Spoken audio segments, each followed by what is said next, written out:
뉴욕주와 샌프란시스코 보건당국이 급증하는 원숭이 두창 확진자와 이에 따른 백신 부족에 대응하기 위해 비상사태를 선포했습니다. 오는 9월부터 코로나19 개량용 백신 부스터샷 접종을 시작할 것이라는 전망이 나오고 있습니다. 연방준비제도가 주로 참고하는 물가지표가 40년 만에 가장 큰 폭으로 치솟았습니다. 미국의 1, 2위 석유기업인 엑손모빌과 쉐브론이 고유가로 역대 최고의 실적 잔치를 벌인 것으로 나타났습니다. 켄터키에서 발생한 집중호우 및 홍수로 최소 15명의 인명피해가 발생한 가운데 바이든 대통령이 켄터키주에 재해를 선포했습니다. 이상은 이 시각 주요 뉴스입니다.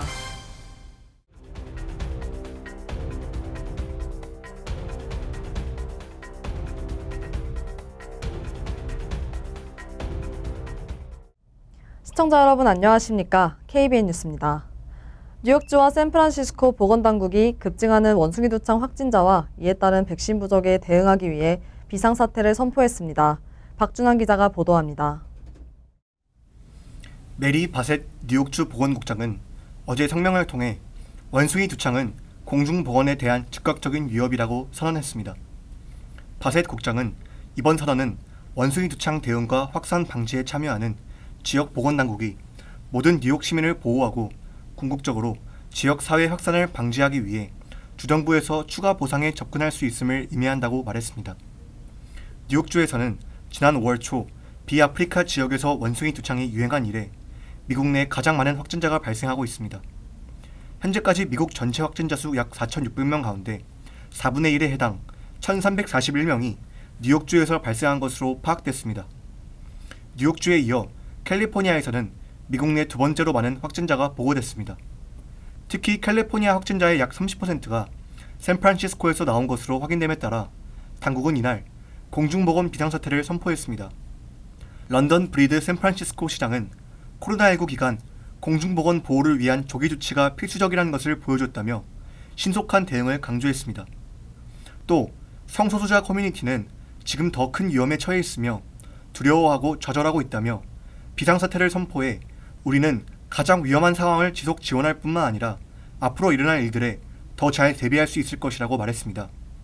샌프란시스코시 보건국은 원숭이 두창 확산 초기 백신 약 3만 5천 회분을 요청했지만 현재까지 접종 횟수는 8,200회분에 불과한 것으로 파악했습니다.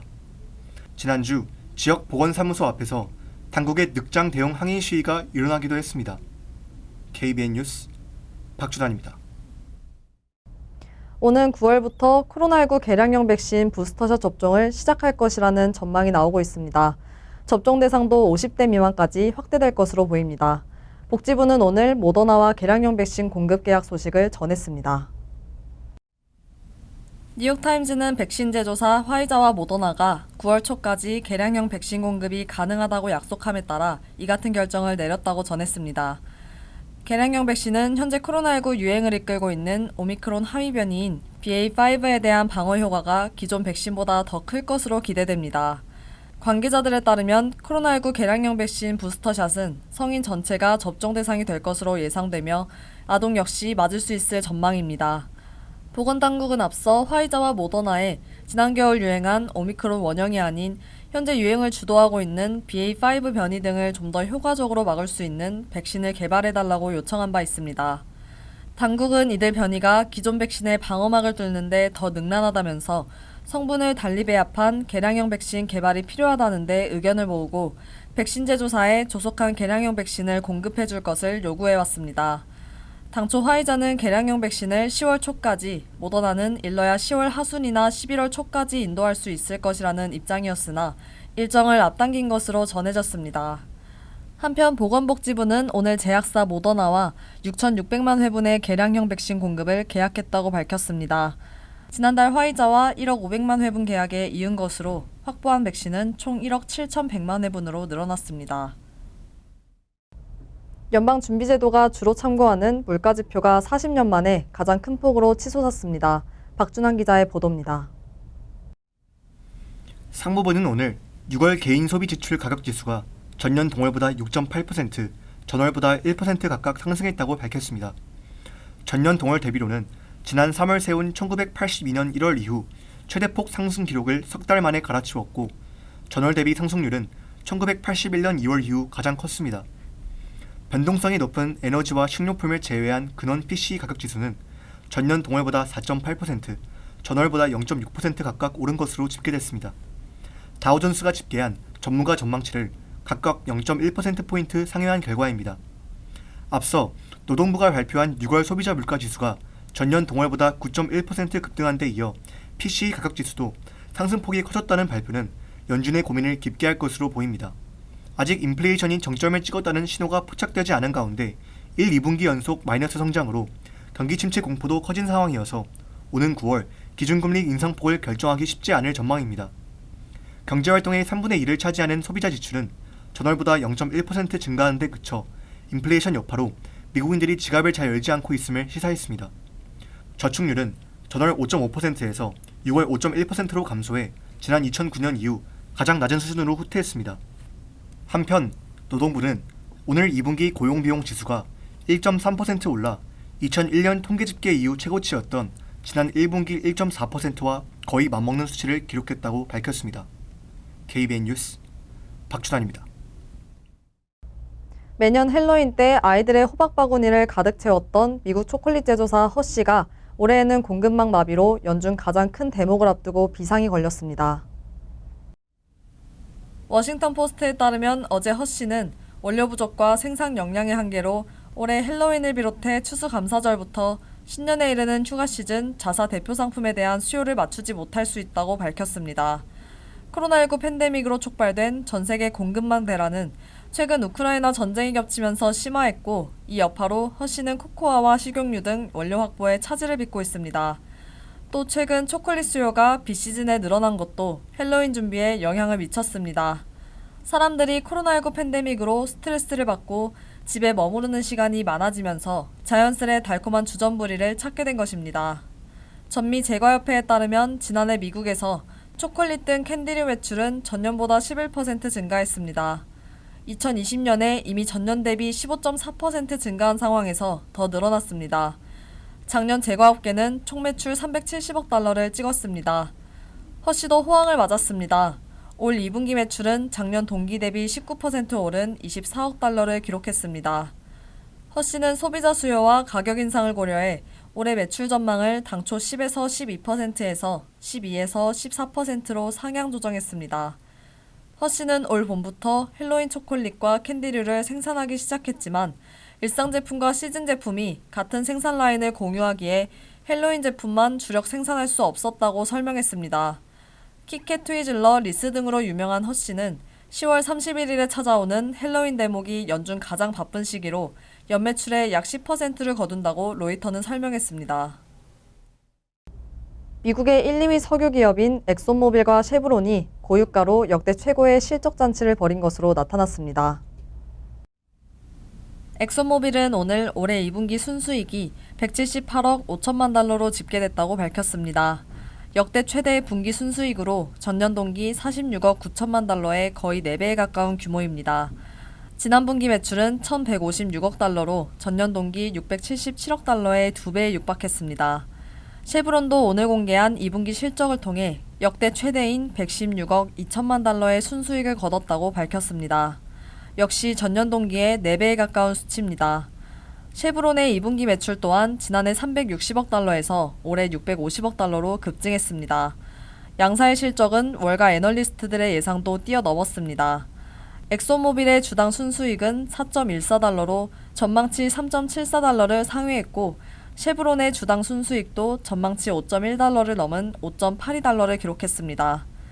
전날 2분기 실적을 발표한 유럽회사 셀까지 합쳐 서방 3대 석유기업의 2분기 총이익은 460억 달러로 역대 최고를 기록했다고 월스트리트저널이 전했습니다.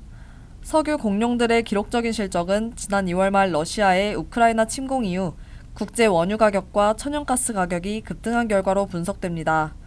또 코로나19 사태 이후 위축됐던 글로벌 소비자들의 여행과 레저 등 경제활동이 올해 들어 거의 정상화되면서 에너지 수요를 키운 것도 실적 개선으로 연결됐습니다.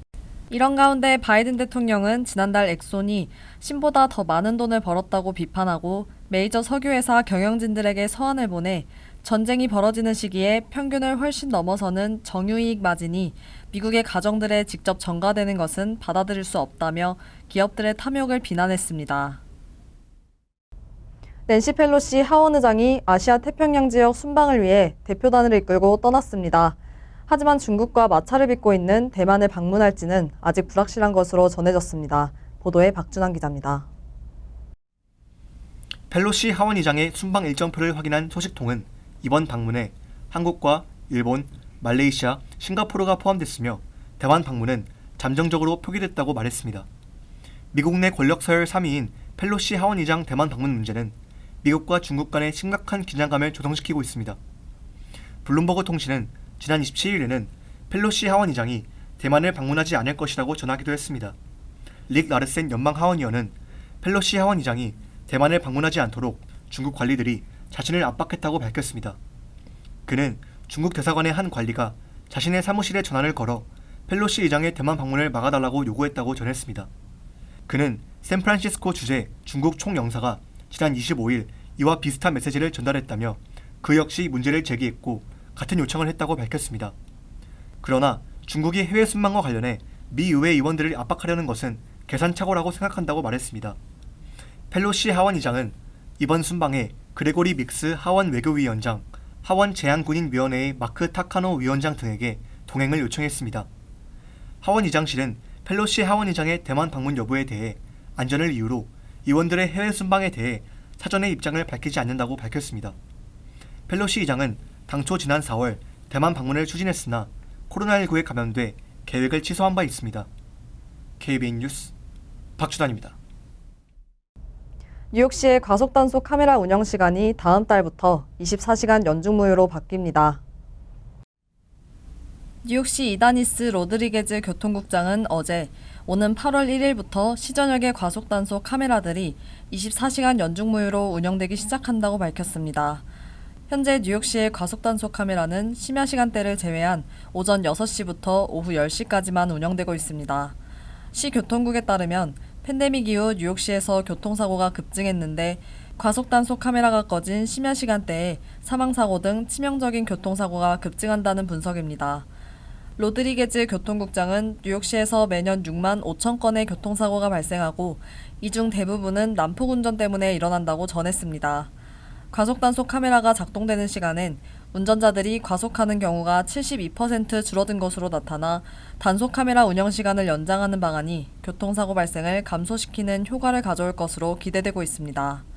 운전자들은 뉴욕시에서 각 도로의 제한 속도를 시속 10마일 이상 넘겨 감시 카메라에 단속될 경우 $50의 벌금 티켓을 받게 됩니다. 경찰에게 직접 단속당할 경우 제한 속도 위반 수준에 따라 최소 $90에서 $600의 벌금을 물 수도 있습니다.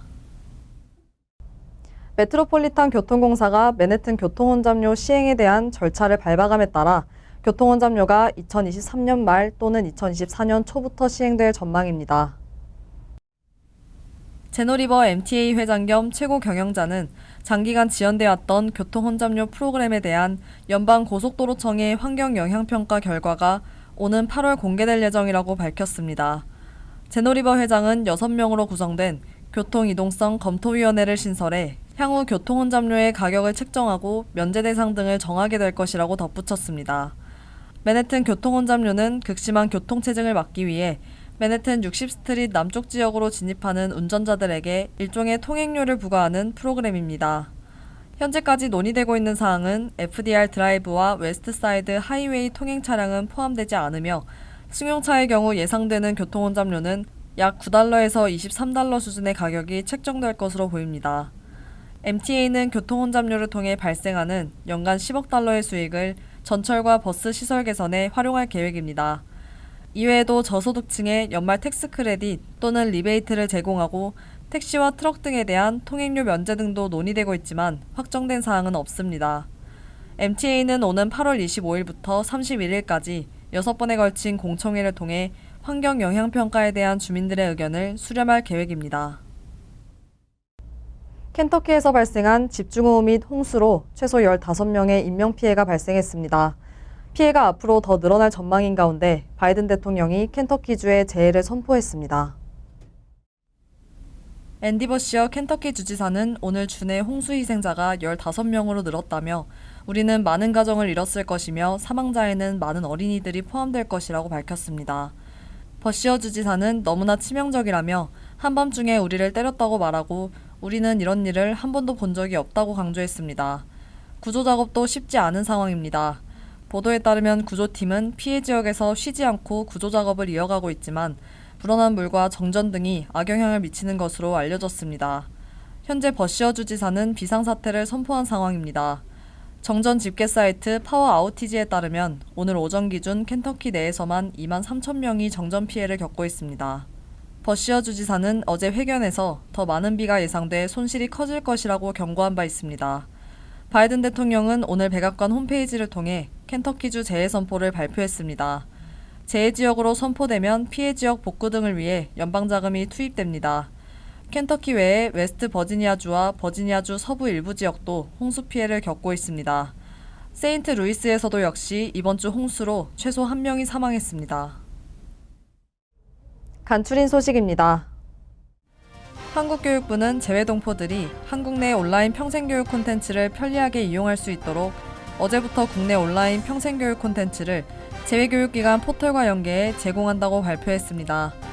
한국국가평생교육진흥원 늘배움 등 총 17개의 온라인 평생교육 누리집을 재외동포가 이용하기 용이한 재외교육기관 포털을 통해 안내하는 것입니다. 재외교육기관 포털을 통해 연계 제공되는 누리집은 학술 연구정보 서비스, 대학 공개 강의 서비스, 평생학습 포털, 평생배움세상 등으로 다양한 서비스를 제공받을 수 있습니다. 제트블루항공이 경쟁업체인 스프릿항공을 38억 달러에 인수하기로 했습니다. 제트블루항공 측은 스프릿항공 인수 승인이 더 큰 경쟁사들과 성공적으로 경쟁하는 데 필요하다며 다른 회사들의 요금 인하를 이끌 수 있다고 강조했습니다. 두 항공사가 합병하면 여객기 458대로 30개국 125개 이상 공항에 매일 1,700편의 항공편을 운항하게 돼 미국 5위 항공사가 됩니다. 합병은 오는 2024년 상반기 종료될 것으로 예상되지만 바이든 행정부가 수많은 산업에서 기업 합병에 반대하는 강경한 신호를 보낸 만큼 규제 승인이 불확실한 상황입니다. 뉴저지주는 지난 11일부터 25일까지 2주간 진행된 노약자 및 저소득층 대상 렌트비 보조 프로그램 신청 접수 기간에 8만 6천 명이 등록했다고 밝혔습니다. 주정부는 이 가운데 4천 명을 추첨으로 선발하게 됩니다. 이번 프로그램은 렌트비 지원이 필요한 저소득층이 주요 지원 대상으로 수혜자로 선정되면 렌트비 가운데 소득의 25%에서 40%만 본인이 부담하고 나머지는 주정부로부터 보조를 받게 됩니다. 다만 추첨을 통해 선발돼도 당장 렌트비 보조 바우처가 지급되는 것은 아니며 대기자로 등록됩니다. 주정부는 대기자 등록 후 2-3년 안으로 바우처가 지급될 것이라고 설명했습니다. 뉴욕시 청소국은 주거 쓰레기를 길거리에 배출할 수 있는 시간을 4시간가량 줄이기로 했습니다.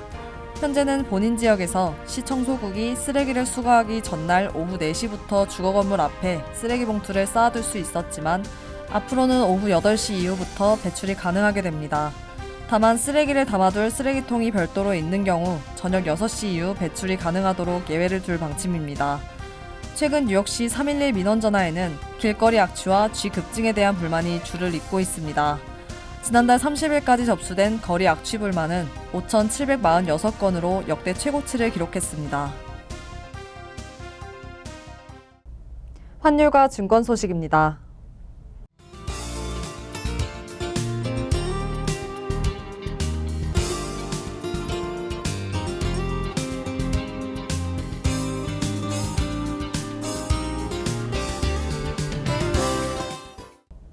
이어서 날씨입니다. 토요일은 화창하겠습니다. 낮 최고 기온은 86도, 섭씨 30도, 밤 최저 기온은 70도, 섭씨 21도로 예상됩니다. 일요일도 화창하겠습니다. 월요일도 대체로 화창한 날씨가 이어지겠습니다. 이상으로 KBN 뉴스를 마칩니다. KBN과 함께 즐거운 저녁 되시기 바랍니다.